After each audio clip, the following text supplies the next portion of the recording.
Full disclosure, this is not going to be my usual show because, like Aston Villa, I'm not prioritizing this competition, which I call the Don't Care About Cup.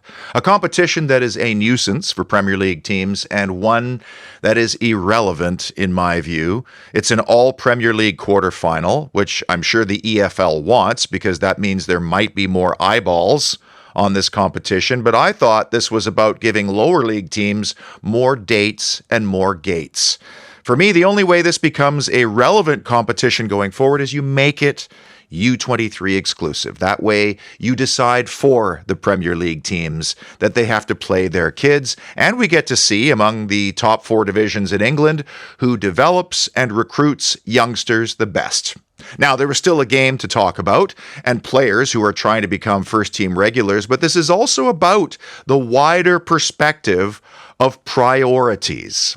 Presented by 24/7 Services and with a giant cup of coffee in my hand, let's quickly review Villa 1, Palace 2.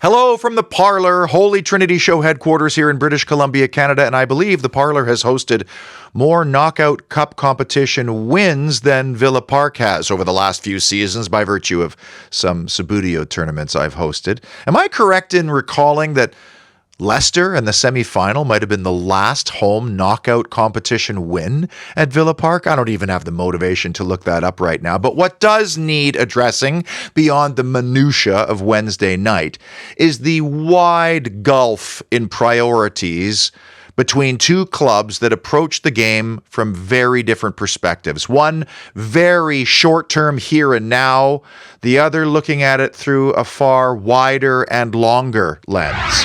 Crystal Palace, a team that has had a simply woeful start to the season. And you know, even in the summer, I had an inkling that things weren't going to go very well for the Eagles, given that Michael Elise left and the recruitment, which was late, involved Eddie Nketiah and Ismaila Sarr coming the other way with some others. So I bet my Palace friend Paul on August the 30th that by November 3rd, Crystal Palace would not have more than 7 points. Well, the 3rd is this Sunday, and they have to beat Wolves in order to have more than 7 points. A draw is not enough.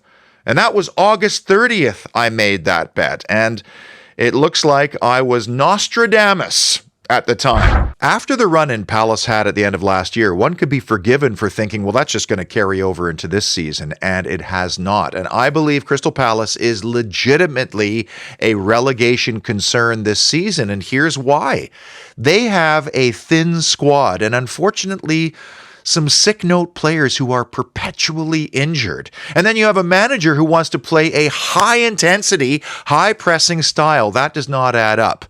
Then you have the awkward dynamic between what Oliver Glasner wants recruitment-wise versus Dougie Friedman, club legend and sporting director.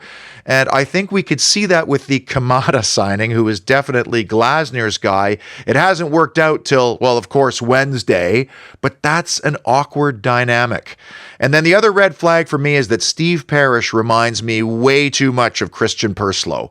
Jack of all trades, master of none. Loves to sit in the director's box in a nice suit, but devoid of meaningful strategy. In fact, I would not be surprised in the least if prior to the win over Tottenham, he had already texted Roy Hodgson saying, "Be on standby, Roy." So not surprising at all that Oliver Glasner decided to field a very strong, in fact, probably his best 11 on Wednesday. Let's keep winning. Let's get momentum and continuity, get into round 5, take some of the heat off of me, obviously, which they accomplished. But in the process, they lost arguably their 2 best players inside the first half hour. And both Eze and Wharton may be well enough to play at Molineux on Saturday, but even if they do, that is going to be a risk. And if they lose to Wolves on Saturday, they'll be just 1 point ahead of them. And I could see Ipswich beating Leicester at home, which would put Palace back in the drop zone. The win at all costs in the here and now approach has earned Crystal Palace a 5th round away date at Arsenal. Good luck with that one. Meanwhile, Aston Villa completely rotated the side. 10 changes from the draw with Bournemouth over the weekend. And to his credit, Unai Emery has always said that the Don't Care About Cup is 4th in the list of club priorities. But Unai has also said that the next step for the club is to win trophies. And this is where some of the fans get irritated because we were just 3 wins away from a Carabao Cup final. And so when you see the rotation and the obvious and glaring omission of pretty much any senior players, even on the bench, this is where you get a very noisy faction of the Villa fan base whipped up into a frenzy. And you know, I did wonder how many of the 34,000 people in attendance at Villa Park on Wednesday did contemplate the value of their ticket given the rotation. They were playing a Premier League side at full strength and that they were 3 wins away from a Carabao Cup final, because it did occur to me that some of the people there are the ones who were priced out of the Premier League and the Champions League. And now there they are at Villa Park looking at their ticket and going, I paid to watch 4 established starters play. Now, you're either a supporter or you're not. If you're not supporting, you're just an observer, and the depth players have to play. But the thought did cross my mind. Here's the issue that the take the competition seriously and play our strongest lineup on Wednesday crowd doesn't want to hear. If we go full throttle against Crystal Palace, win or lose, are we then rotating for the Spurs game on Sunday, where we've actually had a little bit of success over the past 3 to 4 seasons? Are we rotating for Club Brugge, which on paper might be the second most favorable away prospect while we're leading the Champions League table? Or are we rotating at Liverpool in a couple of weeks' time? I could see that the way we rotated at Manchester City in the stretch run last year. But you see, you can't keep pushing Watkins, Rodgers, Tielemans, Onana, Pau, Dean, full throttle 3 times a week for a couple of weeks. By the time that Liverpool game comes around, we will have played 7 games in 20 days. That pushes our limits beyond even Unai Emery's demanding. And what if, heaven forbid, any one of those names I mentioned picks up a knock or something more serious? People will say, well, we've got tons of depth now in our squad. But how many of those squad players have meaningful minutes under their belts? And where does one collect meaningful minutes? Why? In the Don't Care About Cup. There were plenty of examples between Mings, Boubacar Kamara, Emi Buendia, even some of our established regulars who haven't played a lot, of rust, lack of rhythm, continuity, confidence. But I can comfortably say now that we are 90 minutes closer for a lot of those guys to meaningful contributions if they are suddenly called upon. The other thing you would hope might happen amongst the players on Wednesday in a team that was very unfamiliar because they've never played together before, but you still hope that those players want to prove that they are deserving of more first-team minutes or at least consideration. And thus, the standard in training improves and the whole squad standard improves. That part fell woefully short for me on Wednesday. And the most sobering reality that came out of Wednesday is, yes, we may have great squad depth numbers on paper, and the treatment room may be relatively silent right now, but I am not seeing an abundance of dangerous and dynamic attacking options emerging at the moment. When I first saw the respective team sheets come out, my initial instinct was that even fully rotated like this, Aston Villa was more than capable of defeating even a full-strength Crystal Palace side. The only risk of starting 2 long-term injury absentees for the first time in a long time was errors leading to goals by virtue of the positions that they play on the park. And sure enough, it was 2 errors that led to goals. Ironically, the second one came from a more seasoned regular in our team. But there is no amount of training or minutes here and there at the end of a game that can prepare you the way starting a game against an opponent that really wants to beat you with something on the line. Nothing can replace that. Paul Handsaker, Managing Director, 24/7 Services, treats every project with the same priority, high. He's not rotating his staff around at various job sites.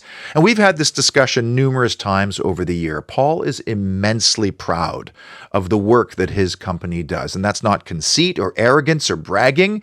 He's hired great, talented people, and they do superb work, which has created, like at Aston Villa, a certain standard. I'm fascinated by the trades, always have been. We renovated my childhood home when I was 12. These people that can pick up any tool and make them work to their fullest or measure accurately and precisely each and every time, that's talent to me. But what matters to you is that when you hire 24/7 Services for the first time, you are welcoming strangers into your home or your business. And that requires a level of intimacy and trust. And this is where Paul is looking for, creating that long-term relationship. It's not about winning trophies for Paul and his team. It's about creating generational clients. And it starts with a phone call or a visit to their website and the Contact Us form. Now, as far as individual performances are concerned, I think we can see after Wednesday why Emi Buendia is so far on the periphery of the first team right now. And I've had this concern about Buendia before, his ability to play centrally in such a physical league. And you know what? Maybe it was the opponent.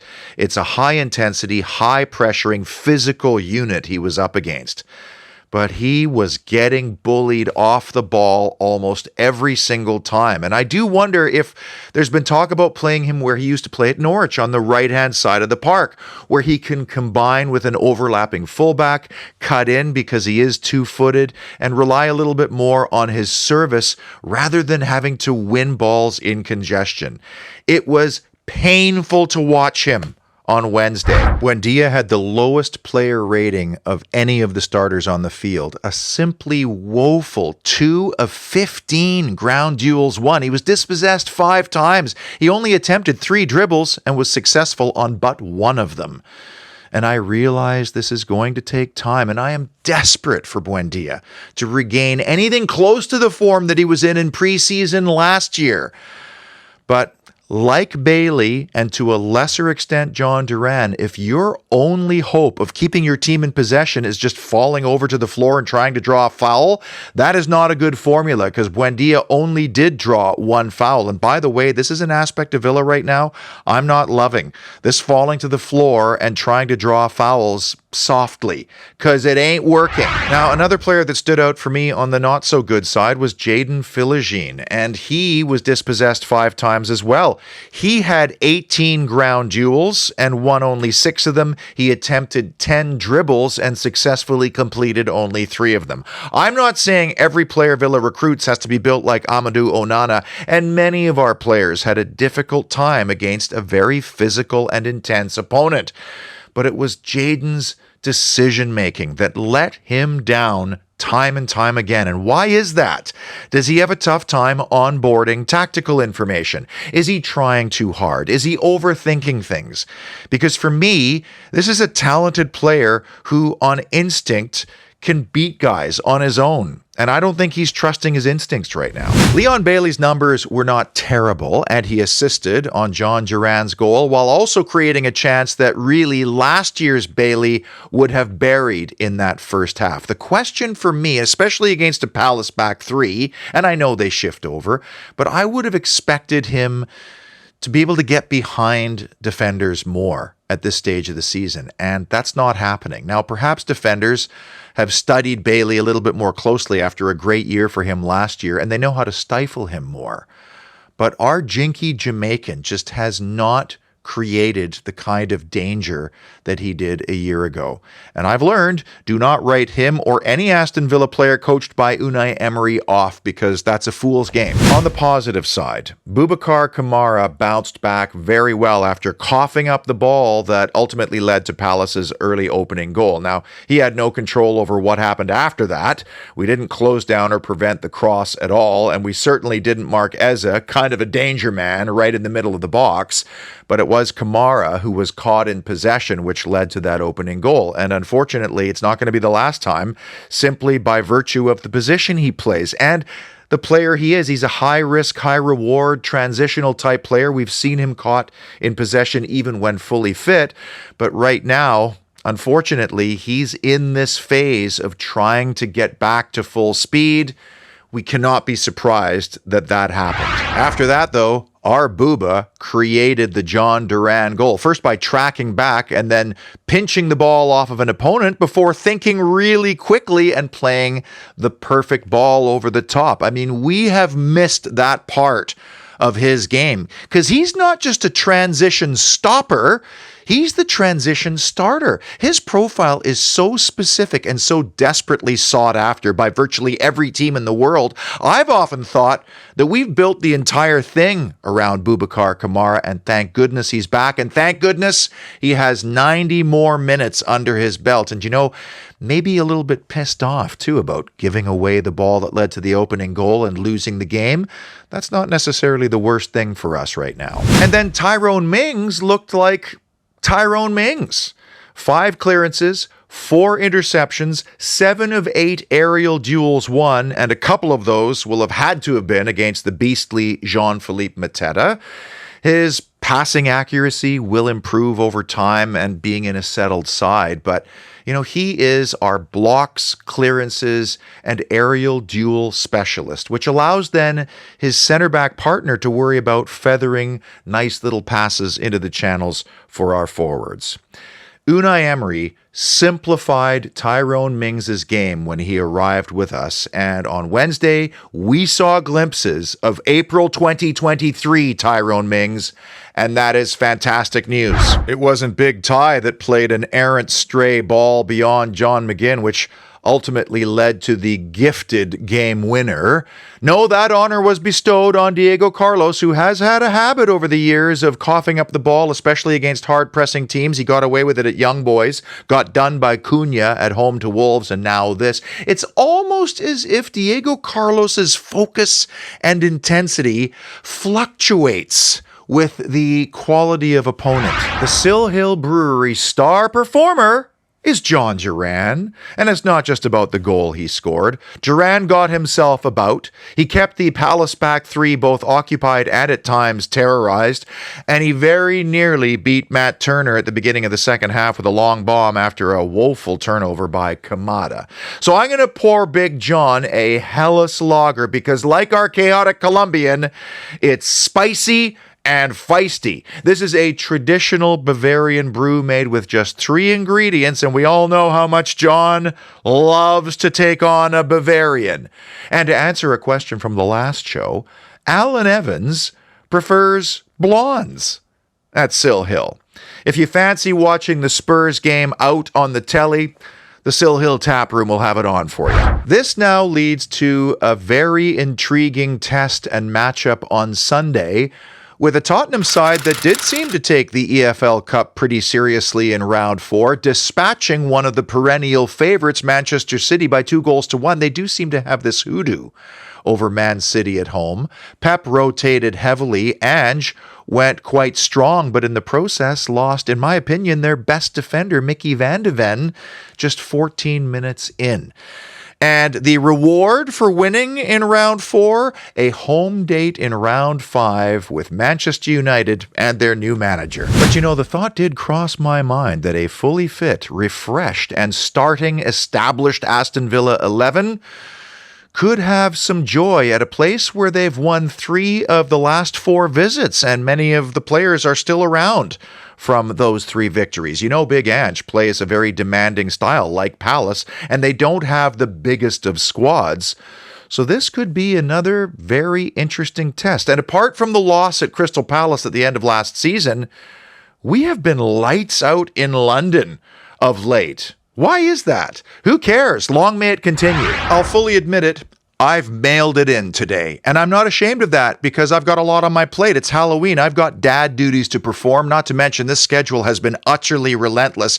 And if it's relentless for me, imagine what it must be like for the players and for the staff. And I can't rotate myself out it's just me. And by the way, there are bigger fish to fry than the Don't Care About Cup. If we win in Bruges on Wednesday, we'll likely stay atop the Champions League table. And if you finish in that top 8, you get a bye straight into the round of 16. And the higher you finish, the better seeded opponent you'll get. So until Sunday, enjoy the crap leftover Halloween candy that nobody else wants in the bowl by the side of the door there, probably the lollipops and Smarties. And of course, and as always, up the mighty Villa!